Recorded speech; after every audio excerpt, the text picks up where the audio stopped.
I'm George Curtis. Welcome to It's Your Law. It's my privilege to bring you this show. Every week I get a chance at new guests who teach all of us something.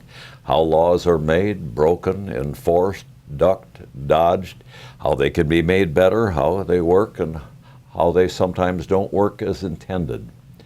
We have judges, legislators, all kinds of people that know a little something that most of us don't know about to discuss their view and shed a little information with us. It's always a delight to have people in the legislature come because it's been my rule that I don't sleep when the legislature's in session. Those folks have a chance to change your life, and you're going to find out about it a lot later. We've had some great people on who were legislators. One of my favorite guests, in fact, I've probably had him more often than anybody else, is Mike Ellis, who unfortunately passed away within the last couple of months. Our guest today is a real treat. He works the other side of the aisle, but kind of like Mike Ellis, he's motivated by doing what's right, not necessarily what his party wants him to do. Gordy Hintz, welcome to the show. Hey, great to be back, George. Well, there are lots of things going on right now. I read in the papers, what's left of the papers, that we've got some issues about the environment that, of course, concern most of us in the country. They should. They don't seem to concern our governor or our president, but most of us are very worried about the environment, especially in the state of Wisconsin. I read a lot about Foxconn, and I'm not sure that the citizens, including me, know what that really means. It's a headline, but very little explanation. I read about bad roads, and I read about elections. And pick your poison. Where well, do we go? I mean, there is a lot going on, and it is election season. And in our system, especially for someone who's up every 2 years, the assembly is really about accountability. We have elections to decide if we're heading in the right direction or the wrong direction, and to look back on what decisions were made. You said a number of them, and I'll start with the environment. In that, I think anytime you have the kind of weather that we've had all over the country, the answer immediately is not anything that we can do something about. I think long term, we know the impact on climate change. That's going to take probably a national or international willingness to determine that we're going to change the course of the planet. The thing that we do control at the state level is how do we react to it? How do we respond and manage it? And do our policies put us more at risk, or do they help prevent some of the damage? And we have seen over the last few years a willingness to sacrifice our wetlands by allowing and encouraging development on existing wetlands. And of course, I raise that because we've had massive flooding in communities throughout Wisconsin, and it's those wetlands that are able to absorb the water that happens when you have the type of abundance of rain and flooding that we've had, and it raises real questions. The state gave a bunch of money to Ashley Furniture in western Wisconsin years ago, and then they built on a floodplain. They did this carve out for them, and then of course it flooded, and I think we gave them more incentives to redevelop after the flood. And so you need to really, more and more these days, scrutinize kind of the decisions that we're making. We're still having major issues with both water quality and water quantity. If you saw Lake Winnebago by about mid-June, was pea green, a lot of that from nutrient runoff, and the state has reduced resources for the kind of proactive work that we need to be doing with our agriculture industry to help them manage their nutrient runoff so we're able to maintain productive agriculture industry, but protect our lakes and rivers. Quality of life is probably one of the most important things for Wisconsin's long-term future, and the environment's got to be a big part of that. Well, that says a lot. It also includes the DNR. The DNR people are supposed to be protecting our resources, and of course, they're very proud during the last several years of removing these protections and making sure that things go through without hearings, without public notice, without notice to neighbors who might be affected.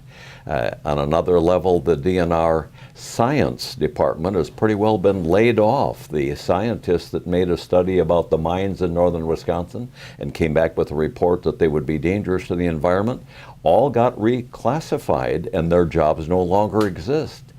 The law enforcement is almost non-enforcement. We have fewer tickets. Are hunters becoming more ethical? I doubt it. We're just simply not enforcing the law. So what was a program that was the envy of the country is now kind of a joke, and their eyes are shut to protecting the public and the environment that we're supposed to keep for the next generations. And that's so true. I mean, it was a national model, and we're hearing more and more from people who retired from the agency. Natural resources in Wisconsin were never something that belonged to Republicans or Democrats. Recreation, hunting, fishing, this is a cultural identity for something in Wisconsin, and it's a product that was reflected by who we had at the state level that made decisions for the best reasons. Now, I'm not saying I haven't butted heads with the DNR, but I never doubted that the intent behind their decisions was looking out for the long-term interests of the environment. I think the policy of this administration has been to get out of the way, do whatever we can, deregulate, who cares? And we're seeing the public really respond with a backlash to that, where I think over 59% of people polled in the last Marquette poll said, the environment needed to be a bigger priority, and they were concerned about what's been happening in terms of the anti-science, in terms of the lack of oversight and enforcement of things that protect the environment. And that tells me they're seeing the differences. I always say we didn't clean the air in this country until it was brown. I think people are starting to see the impacts of policies and a reduced role for the Department of Natural Resources that has real consequences. Examples of what you say, we've got the Nelson Knowles Stewardship, which was a model acquisition of quality land for the public. One of those great men was a Republican and one was a Democrat, and they worked together for the greater good. Under the current regime, that not only is dead, no longer active, we're no longer acquiring, we're actually secretly selling some of these lands to exploiters. Yeah, and that's been a big change. I mean, stewardship for as long as I've been in office until the last few years was a bipartisan thing that benefited all parts of the state, trails, river walks, land acquisitions. I mean, the biggest and most important things that state government does are long-term investments, not this reactionary election year stuff that tries to chase things. And I think there's sort of this ideology that, well, government shouldn't be involved in purchasing land and doing these things. But I don't know if that takes into consideration what the positive impact of our long-term program has been for protecting and enabling public lands throughout the state of Wisconsin. Tim Lazat, a former officer in Winnebago County, was on our show within the last 6 months. He's the head of acquisitions. And I said, Tim, what are you acquiring? And he said, nothing. We're selling. And that's just it. And I've had a couple inquiries, and I haven't looked in a while, but when we had the initial list of what was being sold, it was it was the kind of document that wasn't really available to the public. It wasn't having the transparency. And one of the challenges I think we're having is something you mentioned at your opening, is we're getting less coverage in the decline of the newspaper. There's fewer reporters. There's less information for the public to find in an easy way to know about the decisions that are being made. I think if you said, is the government selling off state land that they have? I'm not sure that that's something that the public has even been completely aware of, and it's something that really deserves more attention, but it's a result of this policy.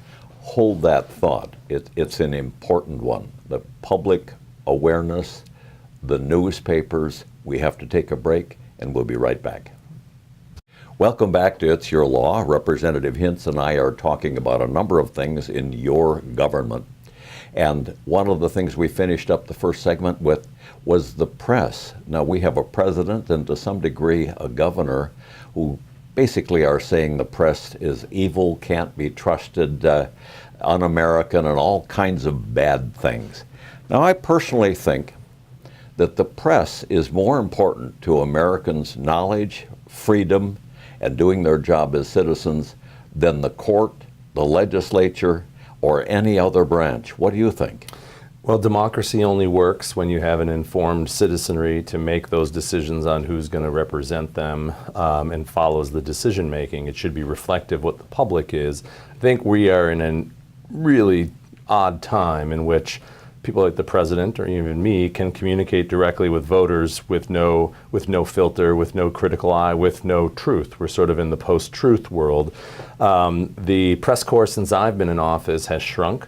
There are fewer reporters there. There's less, I think there's an attempt by the papers to try to do more quality investigative journalism, and in response to recognizing the importance, but there's certainly a lot of decisions that aren't getting the scrutiny, which means the public isn't informed. And I'm always struck in talking to folks that, there's a concern, I think, out there that there are decisions being made, but oftentimes the realization is happening after the fact, and that's not how it's supposed to work. I almost think that there's an understanding at the federal and even at the state level that they can get away with some of these decisions because of this, and that's dangerous. Well, not only that, as we're facing very important elections across the country right now, we're finding that out of state, out of the country, out of the area, people, largely corporations, are feeding millions and millions of dollars into affecting decisions made by the electorate in other states. And the Citizens United case, which I think is the worst case ever decided by our U.S. Supreme Court, basically says this secret dark money, this corporate money, can be used to buy elections everywhere. And of course, the money that gets fed into our state Supreme Court elections, our on the legislative level, on the gubernatorial level, and is going on throughout the country, pretty much prove that our country is no longer a democracy. It's been bought up. It's money.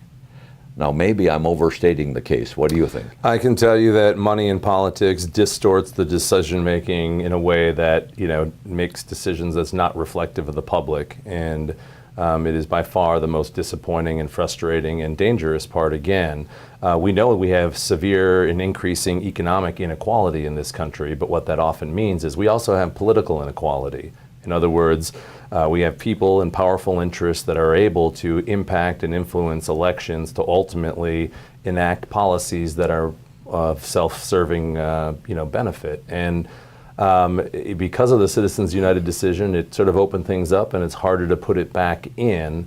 I can't even turn on the TV for traditional network coverage, if there's a Packer game or something else, because the ads are so toxic, and so it's a lot of groups that I've never heard of, and you don't know who's paying for it, and so there's no disclosure. I think we've been used to that for several cycles, and I try to tell new members that are coming in to, make your decisions for the right reasons. Be aware that there are going to be people that have resources that are going to try to push for things that may not be in the public's best interest. The cliche of false news comes up very frequently. And if you look at the difference between the same subject being discussed on one TV network as against another TV network, the public should really be very suspicious and should follow the money. Yet, where else is the public really going to get the straight story except by scrutinizing our radio, television, and newspapers? I mean, I describe it as, 25 years ago, you sort of had 4 TV stations, a newspaper, and even when I started, you would knock on doors, and a lot of people read the same article, and they had a different opinion on it, but we were talking about the same thing. Now when I knock doors, I'll do 20 doors on a street, and I will get 20 different opinions about what's happening. In other words, we used to be, this is what's happening, and then we would debate why it's happening and what we should do. And there were different opinions on that. But now we're no longer dealing with the same information, because you can go to whatever reinforcing cable show you want, You can, you know, the internet has been very great in terms of the making information more, you know, there's more sources to go to, but it means we're no longer having a collective conversation on the same topic. I mean, government works best where we can agree on, you know, what is the issue, what is the problem, and then you look at what are the array of solutions from, you know, more intervention, less intervention, liberal, conservative, and then we have the debate about how to deal with them. When we can't even get on the same page about what's happening, I think that's a real problem, and a lot of that is because of the transformation of information in our society. Well, if we think about what's happened to the environmental protections, it's easy to trace the money. If we think about what's happening in the kind of work I do, which is representing injured people in the courts and trying to get verdicts for people who are the victims of bad driving or bad medical care or something like that, which has insurance companies behind it, it's easy to follow the money, and you can follow the money right directly to the politicians and the judges who they want in there that are going to really limit the rights of individual victims and favor the rights of corporations. We only have one more segment left after we take a short break, and speaking of following the money, I want to ask you about this Foxconn thing. So we'll be right back. Welcome back. Representative Hintz and I are talking about a number of subjects that affect you. And one that's been in the news so much, and you hear such distorted, different, conflicting views as to what it means. I'll admit I'm confused. Maybe you can help us, Gordon. This Foxconn thing. Yeah, so, well, this Foxconn thing, if you remember, was late July of 2017. There was an announcement. You had the president, Governor Walker, Speaker Ryan, Senator Johnson, everybody in Washington to announce that Foxconn was going to be coming to Wisconsin, and it was going to be the first ever large screen LCD panel plant in the U.S. The president said we want to make sure we bring this electronics manufacturing back, and I thought, this is a great announcement. They picked Wisconsin. It seems to be a new emerging technology, and I thought, this is good. The challenge came when we saw the actual details, that the state was going to be putting forward as much as $3 billion initially, part of that to match a capital investment of $1.5 billion, and then part of that based on 13,000 jobs that had been pledged. The company doesn't pay taxes, so the way the language is written is those would be cash payments over 15 years based on the jobs created. That's an awful lot of money to give to a company, and who knows what the market is. So the first thing was, is this the best use of hundreds of millions of dollars every year going out? We found out that it would be about a 25-year payback in the best case scenario. So the state would get its money back by 2043 if they created all the jobs, if you had all the indirect jobs, if everything happened that the company said it was going to happen. Well, the deal was passed in September of last year. The governor signed it, so we had to do this enabling legislation that led to a contract being signed with the state economic development agency. Well, the project that was proposed to us, that was sold to us, is no longer happening. They're no longer doing the large screen panel facility. They're doing something much smaller. It doesn't require a local supply chain. The Corning facility that was proposed isn't going to be there. They're not telling us exactly how many jobs they're going to be there. One point they said 80% of the jobs would be assembly level, more manufacturing type. Now they've said it's going to be engineering positions. They also said within 10 years they hope to have 80% automation of the facility. So it is a crapshoot in terms of we're committed to this. We have a contract that is going to at best be a 25-year payback on a project that is completely different than the decision that we made, a project that enabled standalone environmental legislation that really gives them the ability to do a lot of things. At the time we passed it, they said the Army Corps of Engineers would have oversight. After the contract, they said they did not. It allows them to appeal directly to the Supreme Court on legal challenges, which I'm pretty sure is unconstitutional. But essentially, we've given the largest state taxpayer subsidy to a foreign corporation in U.S. history. And in addition to the $3 billion, there's $750 million of local property tax money. They took $134 million from our state highway projects, including Winnebago County, to build local roads for Foxconn. And they're getting utility charges of $130 million, and the cost to the public is about $4.5 billion. So it's costly, it's risky in that no one can tell me. I mean, in 1988, if I said we're getting a VCR factory, you might have been excited. But if it was a 25-year payback, that wouldn't have worked out so well. This seems pretty risky, and it's something that we may be on the hook for a while.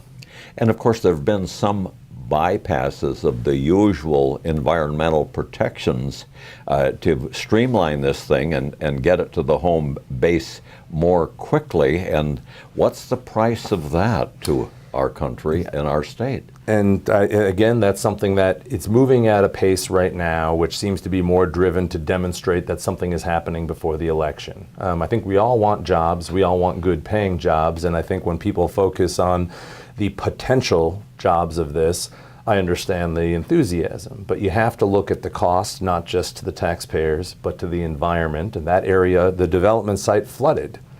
And again, they allow the filling in of existing wetlands for this massive project along there.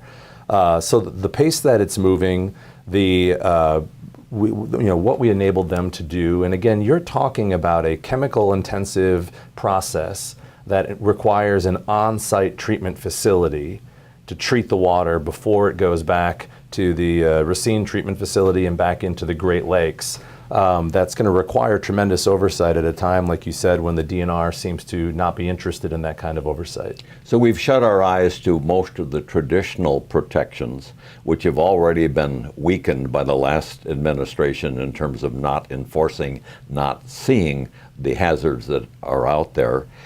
It's a gamble. We're paying in advance. We may get a payback in the future when I know I'll be gone, and I'm not too sure about you, Gordy. What is the history of this company elsewhere? Well, so if you have an iPhone, there's a good chance that it was assembled, manufactured at one of its facilities in China. They're a massive company who has been involved in the manufacturing of electronics in China and some other parts of the world. This is their first big scale production facility in the U.S., but they also bought Sharp, so they're looking at doing TV screens and other things. The reality is, the reputation was different in China because you're talking about low wage workers that were no labor conditions. They were suicide nets. We're not going to have that here. We still have rules, but the reputation hasn't been good, and there's also been a track record of commitments and overpromising and the deals not coming through. They had a big project in Pennsylvania for 500 employees, never happened. Big project in Indonesia, massive, never happened. Brazil, never happened. And so something is happening down there. I just don't know what it is. But the real issue for the public is you can't buy sustainable economic development. You can't chase something because you want to. I think this was the governor trying to chase something so he would have something to say was a legacy or help him get reelected. The best things that we can do are invest in infrastructure, education, and supporting entrepreneurship and small business. That's a long-term investment. It may not be as sexy, but this is going to drain resources from schools, universities, healthcare, infrastructure, and I'm not sure it's worth it. Those are all Wisconsin values, and we can't lose sight of them, can we? No, and it's been what has made our state great over time, and it's at risk. I thank you so much for being on the show. It's always a pleasure. Keep working. That's not a part-time job, is it? No. Thank you. Thank you. And welcome back. We'll be right back.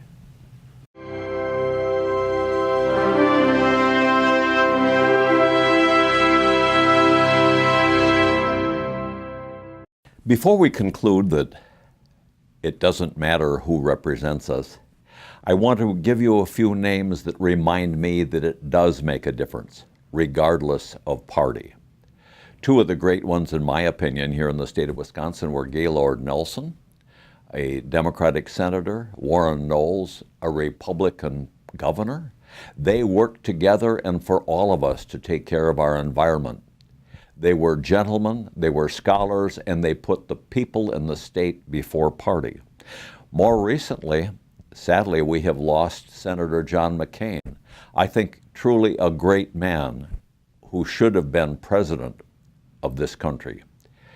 He also did what he thought was right, was always classy, honorable, worked both sides of the aisle, and looked at what is best for the country, let the chips fall where they may. On a more local level, I certainly miss Mike Ellis, Nina, senator, in the state government here for probably 40 years. Mike scared the Republicans because he simply told them what he felt, regardless of what the money behind that party wanted him to say. But he scared the Democrats for the same reasons. He called them the way he saw them. You could rely on Mike Ellis, and no matter what your point of view was, he'd take your call, he would listen to it, and he would do what's right. These four people are just examples of the statesmen we can have in our legislature, in our governor, in our courts. Let's try to emulate them. I'm George Curtis, and that's my opinion.